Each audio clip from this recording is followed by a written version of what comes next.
Welcome to the Elevated Trader Podcast. I am Dr. Kristin Kidgel. And I am Tracy Ball. Join us every week as we journey into becoming better traders. We believe becoming better traders involves elevating our skill, mindset, and our health. In each episode, we will discuss the current book we are exploring, and we invite you to join us on this journey. Are you ready to elevate your trading, mindset, and health to the next level? Let's do this. Welcome back to part 7 of The Miracle Morning by Hal Elrod. R is for reading. And, it's fitting that the reason that we're doing this podcast is to bring more reading into our lives, because you and I both believe that reading is the first way of trying to elevate ourselves as people and as professionals and as everything else that we do, right? And it's interesting because I have heard a few interesting comments lately that are really applicable to reading.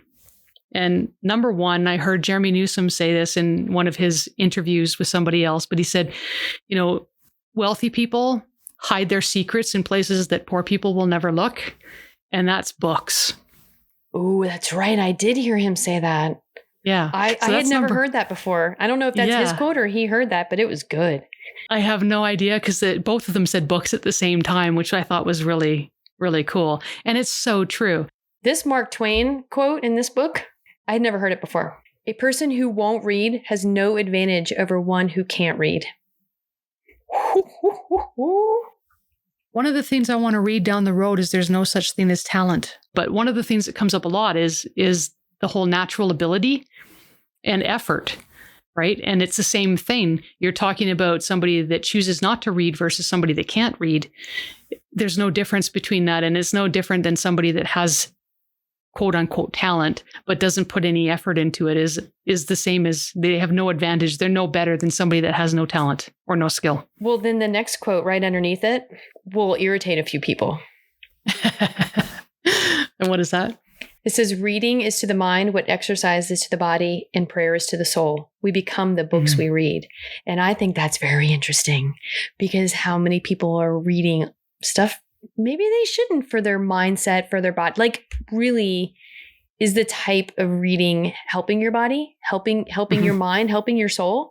Or is it possibly creating a negative, negative effect, so to speak? So, I'm going to extend that even further, because it's not just what you read. It's everything that you consume with what your ears, your eyes, your ears, your mouth, your nose. Yes, it's consumption of information, and however you consume that information, what you're consuming is what you become. Got it. I agree. Yeah.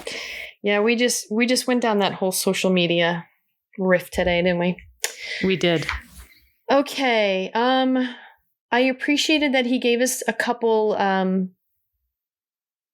books that he really likes. And then I appreciate where he did a little bit of research and just gave some perspective on how much to read. And he's like, you know what? Just read they're in the end of the book, he's like, start with 3 minutes. Start somewhere, just start. But the 10 to 15 minute mark, it's interesting because I wasn't reading much at all. And then the first thing I can look back on is I'm like, okay, I'm going to do the 5-minute journal, which is it's more journaling than it is reading. But then I added some reading. And then when you just do it for 5-10 minutes, because you're like, where am I going to put this in my day? You find that you make more time. You just go like, I'm really enjoying this. I think I'm going to make more time. And that's kind of where I am right now. Or like, I don't think 15 minutes is enough. I'm really enjoying having this cup of coffee and reading this book. And I set a timer for 15 minutes and I'm like, man, I really wish that was a 30-minute timer. So, and start somewhere. And I know that if you're listening to this right now, you're there for a reason.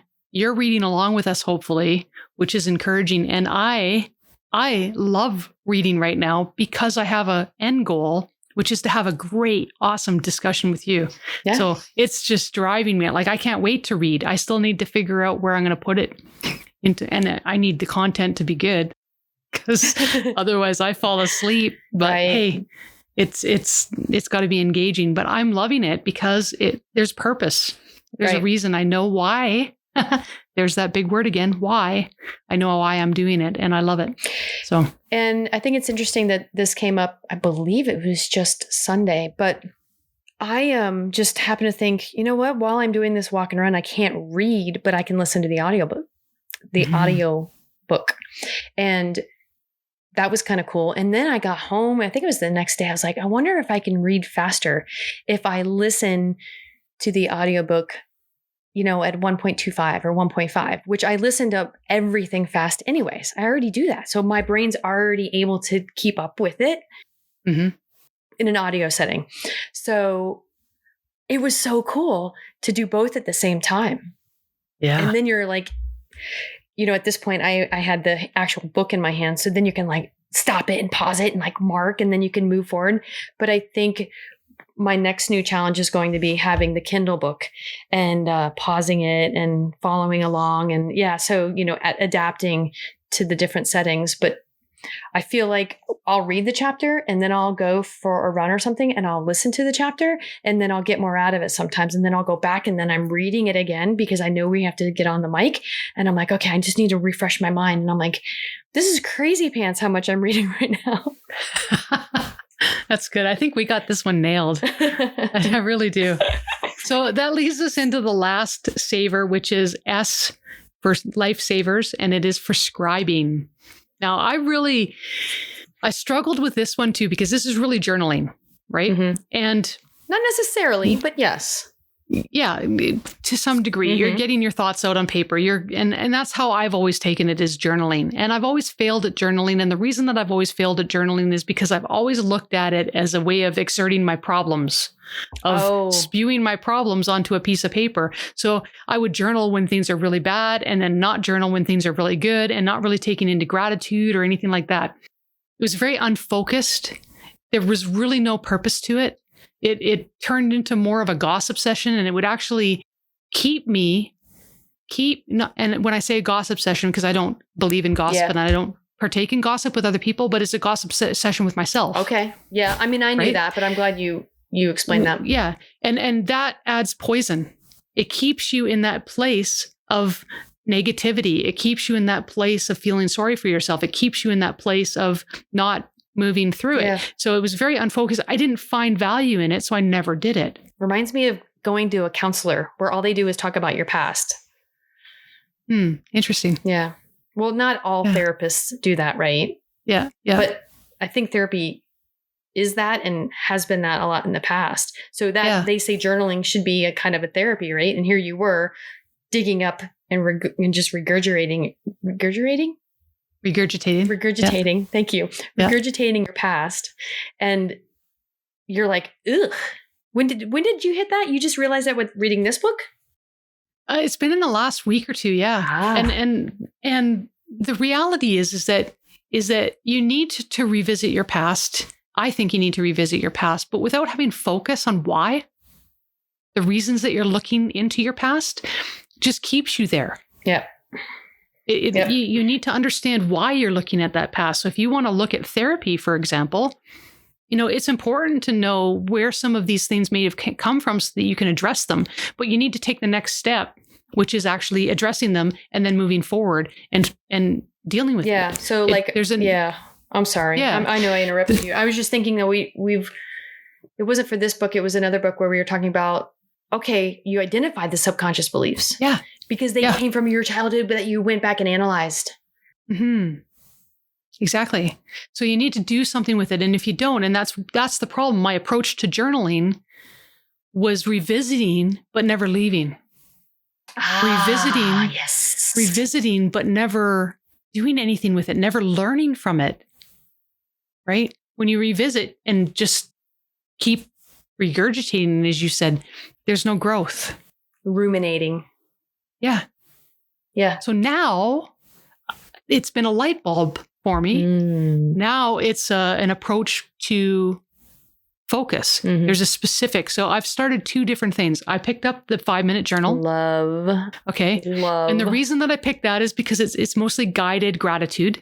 In addition, I've also implemented, I've always wanted to write a book.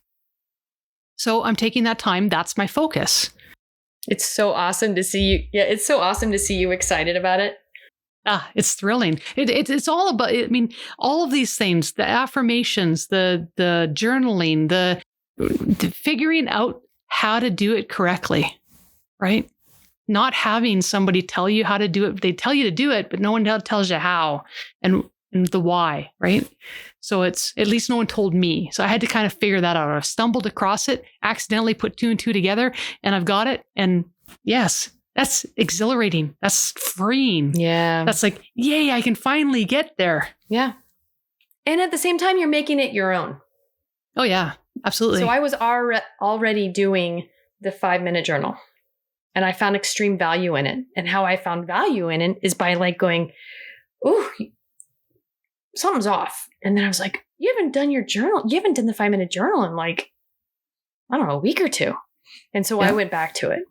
And then I just was like, I think this needs to be my every day. So you don't know it until you do it. And I'm like, I don't know how to journal. I don't know what to do. And I don't even remember where I learned about the 5-minute journal, but that was a game changer.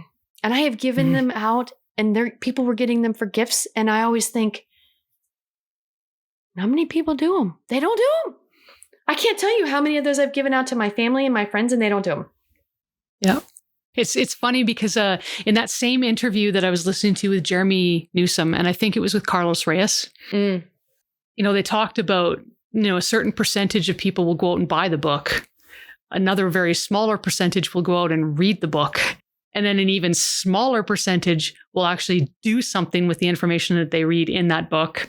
And they're the ones that become millionaires. It was extremely powerful. You have to listen to it, but I thought it was very key, and it's no different than here. Right. Exactly what we're talking about, right? Don't be the 95%, which is even smaller than that one. Now, the other thing that I wanted to talk about in the journaling aspect is revisiting your journals. Yeah, he talks about that, the rear view. Yeah, and I thought that was, it's very insightful. Now, why would you want to revisit your journals and reread your journals? I think the biggest reason is, we've talked about this before, you and I anyway, and I don't remember if I brought it up on a podcast or not, but when you have kids and you're raising them and you see them every single day, you don't see their growth, but all of a sudden grandma and grandpa show up and they go, oh, wow, you've grown like 6 inches, or man, you're so tall, or you've changed so much. They don't see them every day. And because they don't see them every day, it's easy to recognize their change. We see ourselves every single day, and we don't necessarily know how much we've changed. We can't see it. So going back and rereading a journal that you wrote 10 years ago or 4 years ago or even 3 months ago is going to be spread out enough for your memory to forget who you were, that you can see the change. Make sense? Yeah. And not just who you were, but what were you doing in that life, and who was in your life, and who were you listening to, and who were you talking to, and who were you living with, and what time. So you could see all of those things. Yeah. What were you grateful for then? Yep. Is it the same things that you're grateful for now? I mean, have they changed? What were your, affirmations, and what were your, all this stuff? Yeah, exactly. It's super interesting. So I think that it has a real ability to show you your growth, but it can also put you back on your path if it needs to. It can refocus you. That's probably what happened to me. So in this part, by the way, he also talks about if you're focusing too much on the gap focus, is it hurting or helping you? And this one really rocked my world too. We tend to. Now, what do you mean by gap focus? Let's explain that first.